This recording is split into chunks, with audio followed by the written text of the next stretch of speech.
દેડિયાપાડા ખાતે એક ઐતિહાસિક આદિવાસી ગૌરવ અભિવાદન સમારોહનું આયોજન કરવામાં આવ્યું હતું।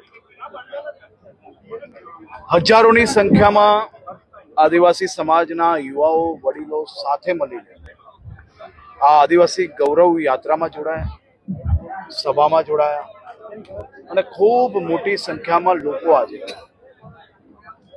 આપના પાપથી છૂટીને ખરેખર આદિવાસી સમાજની સેવા માટે ભારતીય જનતા પાર્ટીમાં જોડાયા છે। ઉપરાંત આપણો સંદેશો અન્ય લોકો સુધી પહોંચાડવાના છે તેવા પ્રિન્ટ મીડિયા અને ઇલેક્ટ્રિક મીડિયાના સૌ મારા મિત્રો, ભાઈ હાથું લખજો, બધું જોઈ લીધું। પેલા ચૈતરને ખબર પડે વિધાનસભામાં ઊંઘ ના આવે અઠવાડિયા સુધી, એવું લખજો, સાચો રિપોર્ટ લખજો। હર્ષ સંઘવી નાયબ મુખ્યમંત્રી એમના મત વિસ્તારમાં જઈને ગાબડું પાડી રહ્યા છે। મને લાગે છે આજે જે એમણે રોડ શો કર્યો, વરઘોડો કાઢ્યો, એમાં સુપરસ્ટાર બેન્ડને મંગાવી અને જ્યાંથી વરઘોડો એમણે કાઢ્યો છે ને ત્યાં બાજુમાં બોર્ડની પરીક્ષા ચાલતી હતી।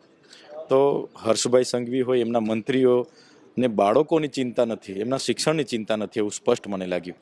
તમારે કાર્યક્રમ જ કરવાનો હતો તો એમની બોર્ડની પરીક્ષા પૂરી થવા દઈને કરવાનો હતો।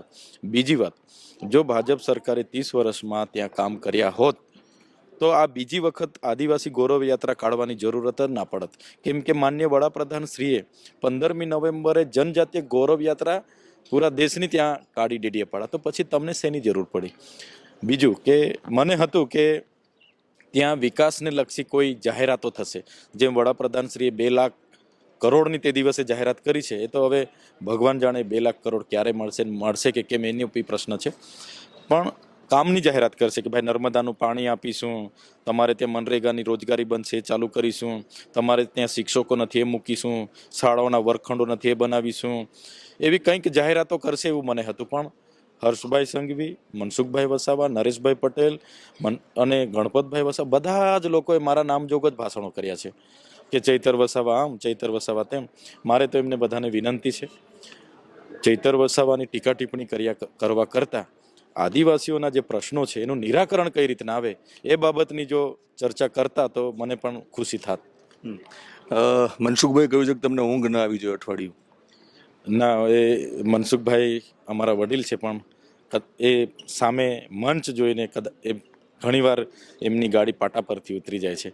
ચૈતર વસાવાને ઊંઘ નહીં આવે એવું નથી, આજે જે લોકોને એમણે જોડ્યા છે એ મારા વિસ્તારના છે જ નથી, એ બધાને બહારથી લાવીને અને કોંગ્રેસ કાં તો ભાજપના જ લોકોને લોકો બતાવે છે કે આમ આદમી પાર્ટીમાંથી 100 લોકોને જોડે, એક પણ માણસ, એક પણ કાર્યકર અમારો નથી। પણ જે ડોક્ટર પ્રફુલ્લ વસાવા જે આમ આદમી પાર્ટીમાંથી આમ જુઓ તો નાંદોદમાંથી જે તે સમય લડેલા, તો તમારી ગાડી પાટેથી ઉતરી જાય ભવિષ્યમાં, એના માટે કદાચ એકાદું પૈડું એ લોકોએ લઈ લીધું છે? તો તમે ડોક્ટર પ્રફુલ્લ વસાવાને કેવી રીતે જુઓ છો? પ્રફુલ્લભાઈ વસાવા એ બીટીપી પાર્ટીમાં ગુજરાત પ્રદેશના યુવા અધ્યક્ષ હતા, પછી 2022માં ચૂંટણી લડવા માટે આમ આદમી પાર્ટીમાં જોડાયા, આમ આદમી પાર્ટીમાંથી ચૂંટણી લડી અને રાજીનામું આપ્યું। પછી મહેશ વસાવા જે ભાજપમાં જોડાયા હતા ને એમની સાથે હતા, મહેશ વસાવા અને છોટુભાઈ સાથે, અને પછી રાજ વસાવા એ 22માં કોંગ્રેસમાં જોડાયા અને ત્યારથી કોંગ્રેસમાં હતા। એટલે પ્રફુલ્લભાઈ વસાવા જ્યારથી 2022માં એમણે રાજીનામું આપ્યું ત્યારે અમારે કોઈ મુલાકાત નહીં, લોકસભામાં પણ અમારી સાથે નહોતા અને વિધાનસભામાં પણ નહોતા। એટલે એ ભરૂચના છે પ્રોપર, એ અમારા વિસ્તારના નથી અને એમનાથી અમારા સંગઠનને કોઈ નથી, કેમ કે સંગઠન ત્યાં મજબૂત છે, લોકો મને ઓળખી ગયા છે, હું લોકોને ઓળખી ગયો છું। હર્ષ સંઘવીનો જે દાવો છે કે આમ આદમી પાર્ટીના આ નેતાઓને અમે અમારી જોડે લઈ લીધા છે, તો એ આમ આદમી પાર્ટીમાં નહોતા ડોક્ટર? ના, નથી। તમે આજે પણ એમના કોઈ પણ પ્રોગ્રામના ફોટા તમે જોશો, અમારા આંદોલનના ફોટા જોશો, 2022માં એમણે રાજીનામું આપ્યું ને ત્યાર પછી અમે ક્યારે મળ્યા નથી અને કોઈ મુવમેન્ટમાં અમારી સાથે નહોતા।